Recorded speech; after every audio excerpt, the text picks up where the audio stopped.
여호와께서 시온의 포로를 돌려보내실 때에 우리는 꿈꾸는 것 같았도다. 그때 우리 입에는 웃음이 가득하고 우리 혀에는 찬양이 찼었도다. 그때 문 나라 가운데에서 말하기를 여호와께서 그들을 위하여 큰 일을 행하셨다 하였도다. 여호와께서 우리를 위하여 큰 일을 행하셨으니 우리는 기쁘도다. 여호와여, 우리의 포로를 남방 시내들 같이 돌려보내소서. 눈물을 흘리며 씨를 뿌리는 자는 기쁨으로 거두리로다. 울며 씨를 뿌리러 나가는 자는 반드시 기쁨으로 그 곡식단을 가지고 돌아오리로다.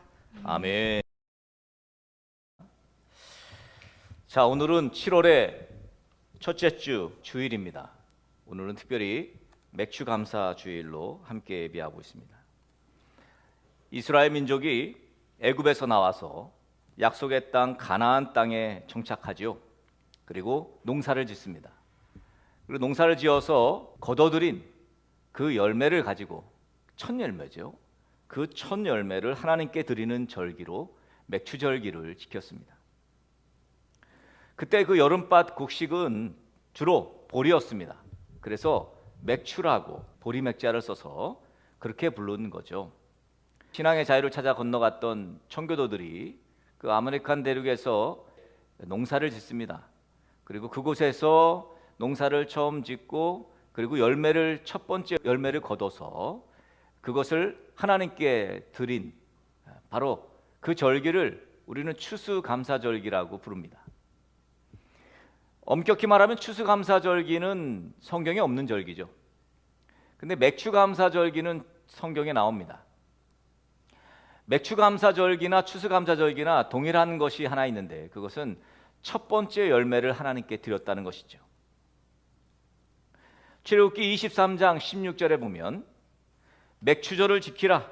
이는 내가 수고하여 밭에 뿌린 것의 첫 열매를 거둠이니라 그랬습니다. 맥추감사절은 단순히 곡물을 하나님께 드린다는 것에 의미가 있는 것이 아니고 하나님께 처음껏 하나님께 첫 열매를 드린다는 데 그 의미가 있습니다. 자, 처음 것은 하나님의 것이라는 거죠. 먼저 하나님께, 즉 제일 좋은 것은 하나님께 먼저 드린다, 이런 의미예요. 그러니까 이 맥추절의 감사는 첫 열매를 하나님께 드린다는 이 고백은요, 신앙의 고백인 것입니다. 어떤 신앙입니까? 하나님 중심 신앙이죠. 나는 하나님 중심 신앙을 삽니다 라는 신앙 고백으로 맥추절기를 지켰다는 거예요. 그래서 사도 바울도 우리가 잘 아는 대로 고린도전서 10장 31절에서 이렇게 말씀하죠. 그런즉 너희가 먹든지 마시든지 무엇을 하든지 다 하나님의 영광을 위하여 하라. 자, 그렇게 맥추감사절을 지키게 되었지만 이 맥추감사절은 현대에 와서는 전혀 다른 의미를 내포하고 있습니다. 왜 그렇습니까? 일단 현대에는 농사를 짓는 분들이 많지 않습니다. 이게 농사를 지어서 첫 열매를 하나님께 드리는 것인데 농사를 짓지 않으니까 첫 열매가 없는 거예요. 또 보리를 수확했었는데 지금은 보리를 수확하는 사람들이 많지 않습니다. 그래서 맥추감사절의 현대적 의미는 1월부터 6월까지의 전반기 그 6개월을 하나님 앞에 감사하는 절기로 이 현대에서는 지키게 된 거죠. 그 맥추감사절을 지키고 이제 새롭게 후반기를 시작하자는 거죠. 자, 그런데 여기서 빠질 수 없는 것이 무엇입니까? 바로 이 첫 열매예요. 다시 말하면 가장 좋은 것을 하나님께 드린다는 그 신앙 고백은 빠질 수가 없는 거예요. 그것이 중심의 맥추감사절의 중심이기 때문입니다. 그것을 버리면 보리를 수확해서 첫 열매를 드리는 것이나 또는 우리가 이제 전반기를 하나님께 감사하고 후반기를 주님께 맡기면서 드리는 것이나 전혀 의미가 없어집니다. 그러니까 하나님 중심의 신앙을 또 하나님께 당신이 우리의 우선순위입니다라는 것을 드러내는 신앙 고백으로 이 맥주절기를 지켜야 한다는 것이죠. 그렇게 7월은 한 해의 후반기를 시작하는 달입니다. 여러분, 운동 경기에서도 이 후반전이 참 중요합니다. 후반에 체력이 좀 떨어지거든요. 그러다 보니까 역전을 맞을 수도 있습니다. 그래서 후반전을 어떻게 잘 지내느냐가 참 중요합니다. 인생의 후반전도 마찬가지 아니겠습니까? 지난 러시아 월드컵을 여러분 기억하십니까? 마지막 독일전에서 후반에, 그것도 6분의 인저리 타임, 추가 시간이죠. 6분의 추가 시간에 2골을 우리나라 선수들이 몰아넣었잖아요. 손흥민 선수가 마지막에 그냥 뛰어가서 마지막 2번째 골을 넣었잖아요. 그 독일을 이겼습니다, 저희가. 그 정말 놀라운 후반의 기적, 그 인저리 타임의 기적을 우리는 잘 알고 있습니다. 여러분, 후반이 참 중요합니다. 우리 인생에서도 후반기가 참 중요합니다. 인생의 후반기를 잘 보내야 값지고 더 아름다운 삶이 될 수 있습니다. 여러분, 후반기를 어떻게 살아가느냐에 따라서 삶의 의미가 달라지죠. 마찬가지로 한 해의 후반기를 어떻게 보내는지에 따라서 한 해의 열매도 의미도 달라질 수 있습니다. 7월 달은 후반을 시작하는 시점입니다. 그래서 무언가 설계를 하게 되는 날이 바로 7월입니다. 그러니까 6월 말 7월 초, 이때쯤에는 이제 새로운 후반기를 준비하게 됩니다. 그래서 마치 축구 경기에서 10분간의 그 하프타임, 전반전과 후반전 사이에 그 하프타임이 있듯이 이 7월 달은 왠지 하프타임 성격이 있습니다. 쉼도 갖고, 그리고 전략도 짜고, 또 전반에 잘못했던 것들을 이제 확실하게 되풀이하지 않도록 철저히 후반을 준비하는 시간이죠. 우리 인생에도 하프타임이 있고 한 해에도 하프타임이 있습니다. 7월은 후반을 시작하는 하프타임입니다. 이 하프타임에 무엇을 어떻게 준비하는가가 매우 우리 인생에서 중요합니다. 맥주감사절은 후반의 승리를 위한 하프타임이라고 할 수 있습니다. 하프타임을 효과적으로 잘 준비하면 이제 후반의 승리의 결승골, 기적의 승리의 골을 몰아넣는 축복이 있을 수 있습니다. 자, 그러려면 우선 한 해의 전반전을 잘 마무리해야 하지 않겠습니까? 그 전반전의 마무리를 감사로 하자는 거예요. 지난 6개월은 하나님의 은혜로 우리는 살았습니다. 하루하루 지난 6개월을 돌이켜보면 매일 우리를 돌보시고 또 우리에게 용기 주시고 우리를 인도하신 하나님의 은혜를 말해야 합니다. 그 하나님께 감사해야 합니다. 감사할 때 기적이 나타나고 하나님께서 그 기도에 응답하시는 거죠. 그 감사의 기도에. 오늘 본문에서 시편 기자는 직접적으로 감사라는 표현을 쓰고 있지 않습니다. 그러나 그 바탕에는 감사를 깔고 있어요. 오늘 이 시는 성전으로 올라가는 노래라는 표제가 붙어 있습니다. 이 시를 쓴 사람은 누군지 알 길이 없습니다. 근데 여러분, 오늘 우리 민주자매가 읽었습니다만 이 시를 읽으면서 언제적 시입니까? 이게 바로 포로 귀환 때의 시입니다. 그래서 많은 사람들은 이 시를 쓴 사람은 이제 2차 포로 때에 이제 리더십으로 이 이스라엘 백성들을 이끌고 귀환했던 2차 귀환 때의 인솔자였던 에스라 선지자가 아닐까 그렇게 생각을 합니다. 오늘 보십시오. 1절에 여호와께서 시온의 포로를 돌려보내실 때에 우리는 꿈꾸는 것 같았도다 그랬어요. 여러분, 하나님께서 이스라엘 백성들이 바벨론 포로로 잡혀가고 70년 후에 페르시아 고레스 왕의 마음을 움직이시고 그리고 이제 조서를 내리고 칙령을 내려서 그리고 많은 재물들을 함께 이스라엘 백성들을 고국으로 귀환시킵니다. 그때를 추억하며 이 시편 기자가 말하는 표현을 보세요. 꿈꾸는 것 같았도다. 왜 아니겠습니까? 페르시아 왕인 이 고레스 왕이 굳이 포로로 잡혀왔던 그 많은 족속들 가운데 이스라엘 족속들만 따로 불러서 이들을 따로 예루살렘으로, 이스라엘 땅으로, 이들만 유독 많은 족속 가운데 이스라엘 족속만 굳이 고국으로 돌려보낼 이유가 뭐가 있겠냐고요. 하나님이 개입하지 않았으면 이루어질 수 없는 일이라는 거죠. 아마 당사자들은 이것을 너무도 잘 알고 있었을 것입니다. 그리고 이제 주변국 사람들이 야, 정말 하나님을 믿는 민족이 역시 다르구나. 하나님께서 저 큰 일을 행하셨구나. 부러움으로 고백했을 것입니다.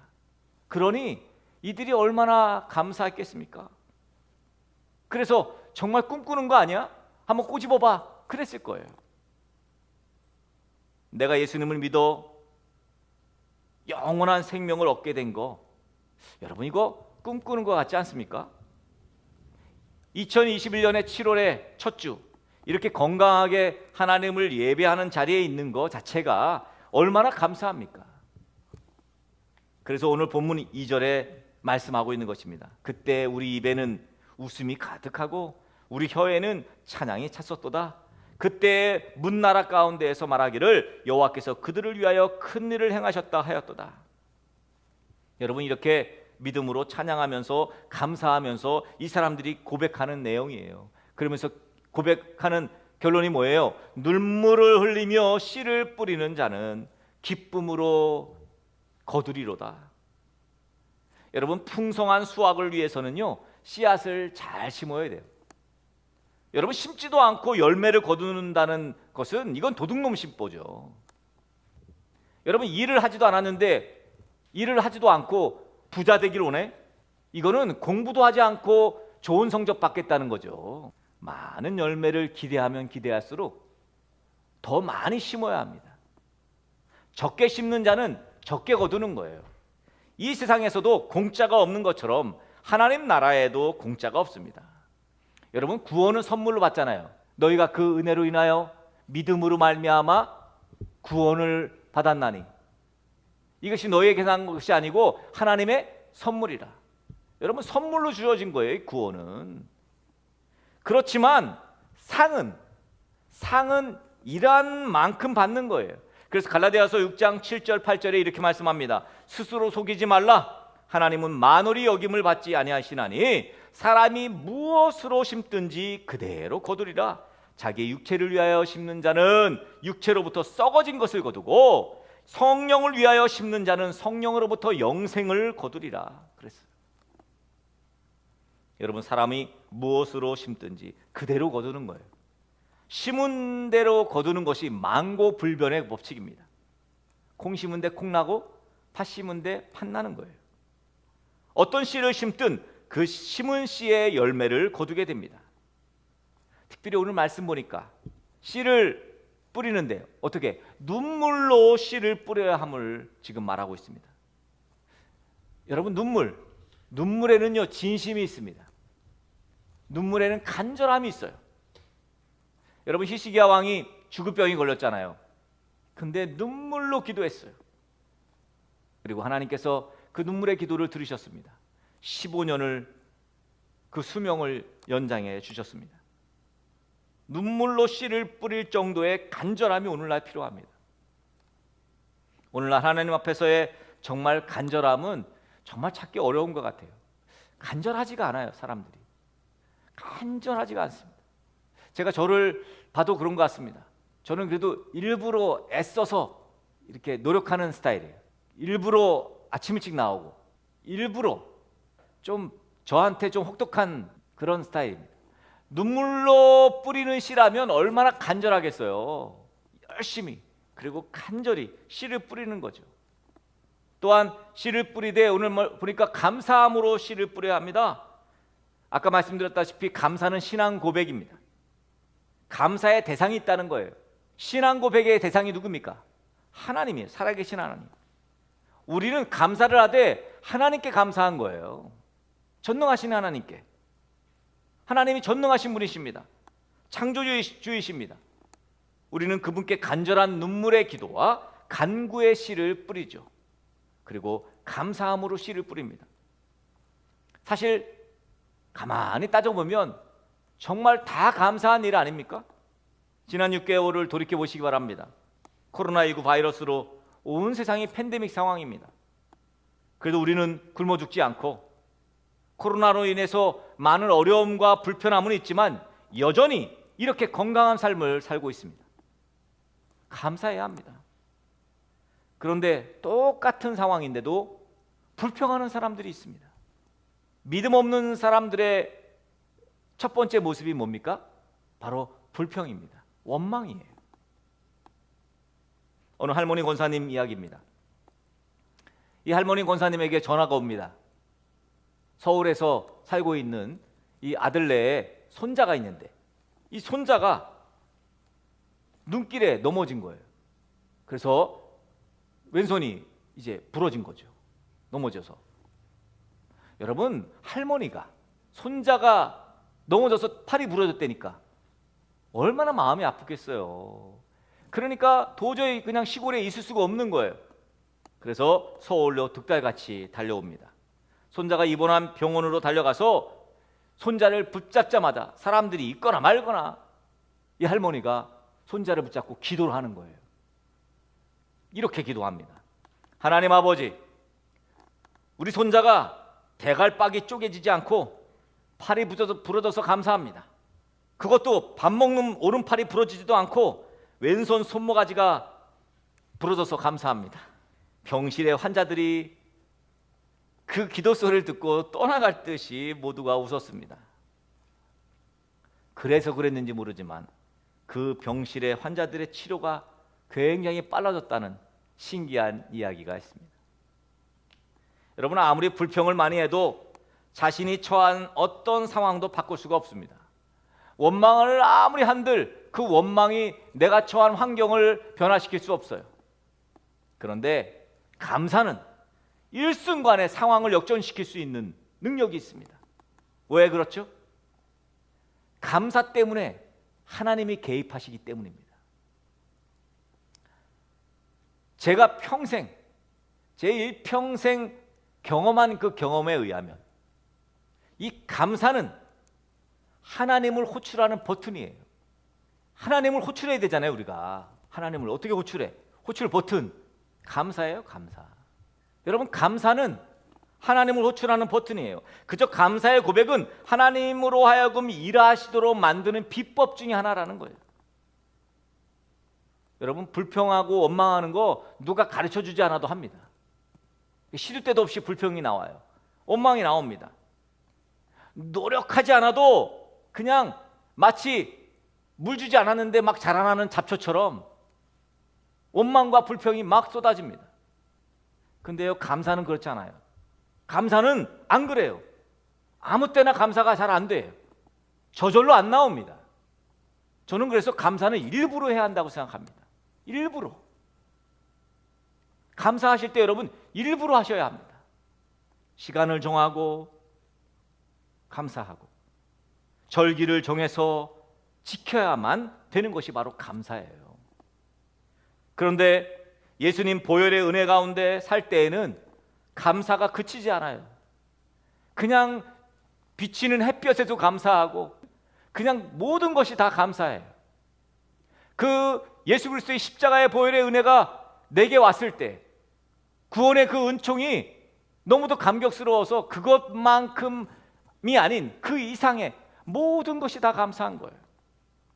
바로 성령의 은혜 가운데 살아갈 때 감사가 충만해지는 것입니다. 성경에 나오는 감사의 최고봉이 뭡니까? 범사에 감사하라. 사실 이 명령은 쉬운 말이 아닙니다. 이건 쉬운 일이 아니에요.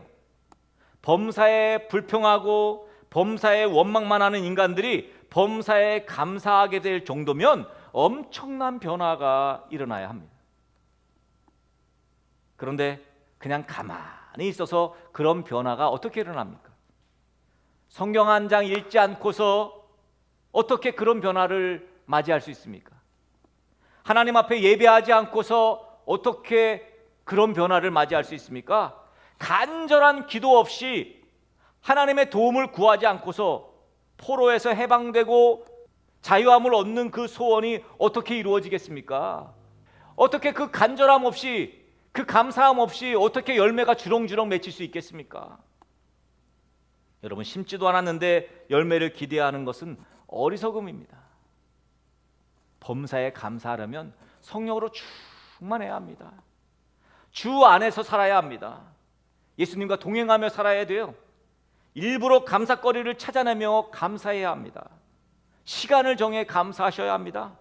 때를 정해 하나님께 감사해야 합니다. 부디 우리 등대교회 성도들 모두 감사하는 성도들 되시길 간절히 축복합니다. 감사하는 이들이 지혜로운 자들이에요. 왜? 감사하니까 하나님이 호출되잖아. 하나님을 부를 수 있잖아. 지난 2021년의 6개월을 여러분 먼저 감사하시기 바랍니다. 그리고 다가올 6개월 또한 미리 감사하세요. 그리고 범사에 always, 늘, 항상 감사를 여러분 심으세요. 범사에 늘 감사를 심으세요. 감사를 심으면 형통의 열매가 맺히게 될 줄 믿습니다. 그 형통은 하나님께서 지배하시는, 하나님께서 컨트롤하시는 형통이겠죠. 우리가 원하는 형통이기보다는 하나님이 원하시는 형통이겠죠. 우리 등대교회 성도들 오늘 맥주 감사주일을 맞이해서 우리 감사를 심기로 결단하시고, 그래서 그 감사로 인해서 이제 시작된 이 6개월, 이 7월부터의 매일매일의 삶에 범사가 늘 감사하게 되는 저와 여러분 되어지기를 주님의 이름으로 간절히 축복합니다.